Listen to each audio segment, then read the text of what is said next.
En fyrstur til að taka til máls kosninguna hv. þingmaður Birgir Ármannsson.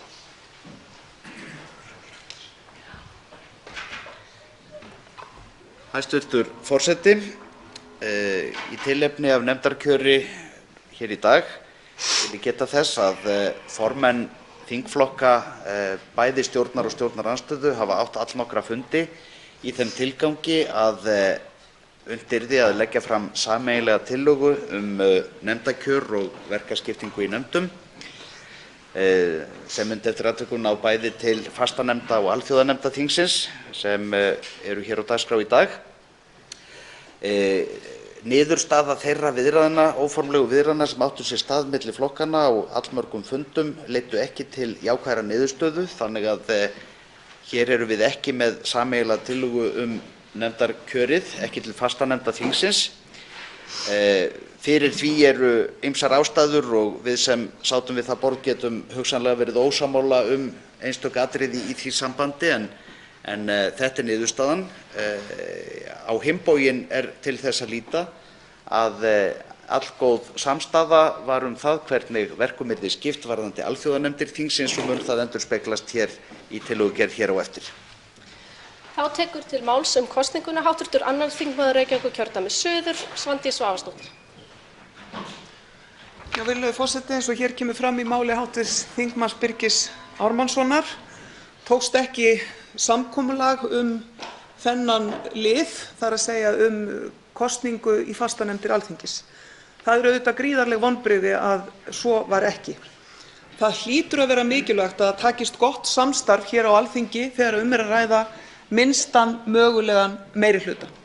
Það er söguleg staða og það er staða sem útheimtir það að við þurfum að eiga gott samstarf hér á Alþingi. Andinn í breytingum þingskapalaga 2011 var að nefndaskipan og forysta nefnda endurspeglaði afl og fylgi þingflokka en ekki endilega meirihluta í ríkisstjórn á hverjum tíma. Þetta er erfiður upptaktur, virðulegur forseti, að störfum hér og það verður krefjandi fyrir okkur öll sem eigum sæti hér á Alþingi að byggja traust og gott samstarf á þessum grunni. Þá tekur til máls kosninguna hv. 7. þingmaður Reykjavíkurkjördæmis norður, Björn Leví Gunnarsson.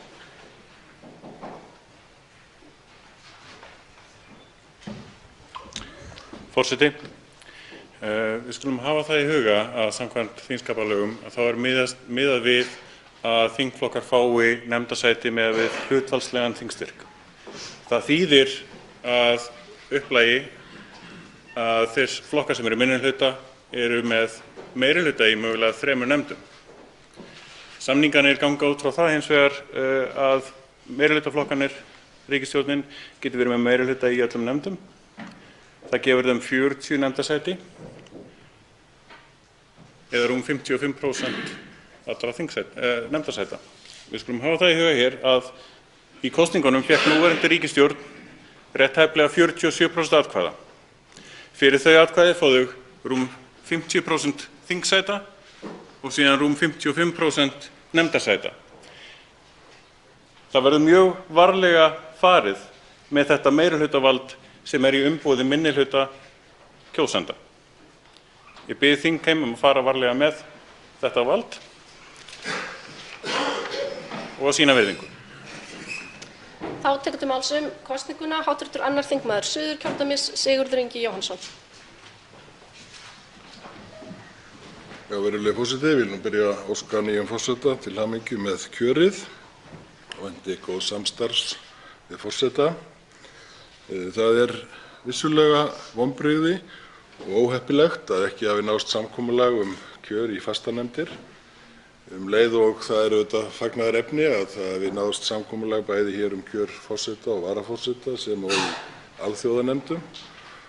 Ég held að sú staða sem uppi með það tæpan meirihluta sem ríkisstjórnarflokkarnir hafa kalli á verulega aukinn vilja af þeirra hálfu til samstarfs í þinginu.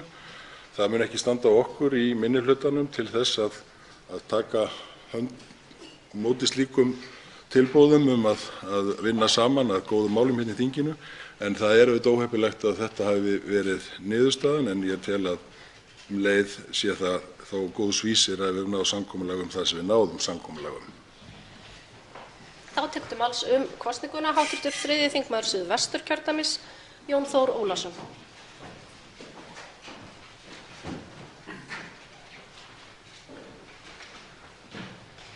Frú forseti, þetta það sem maður óttaðist að myndi gerast. Það nefnilega í lögum þingsköp sem eru leikreglur þingsins sagt til það að fyrst skal reynt að leita samninga og byggja það á þingstyrk. Og eins og hv. þingmaður Björn Leví nefndi hérna áðan að þá það þingstyrkur sem ekki í rauninni styrkur sem kom frá kjósendum. Kjósendur eru á minnihluta á bak við þessa ríkisstjórn sem að ákveða þessa hluti hérna í þingsal. Minnihlutinn á bak við þennan stjórnarmeirihluta og þennan þingmeirihluta hérna, minnihluti landsmanna.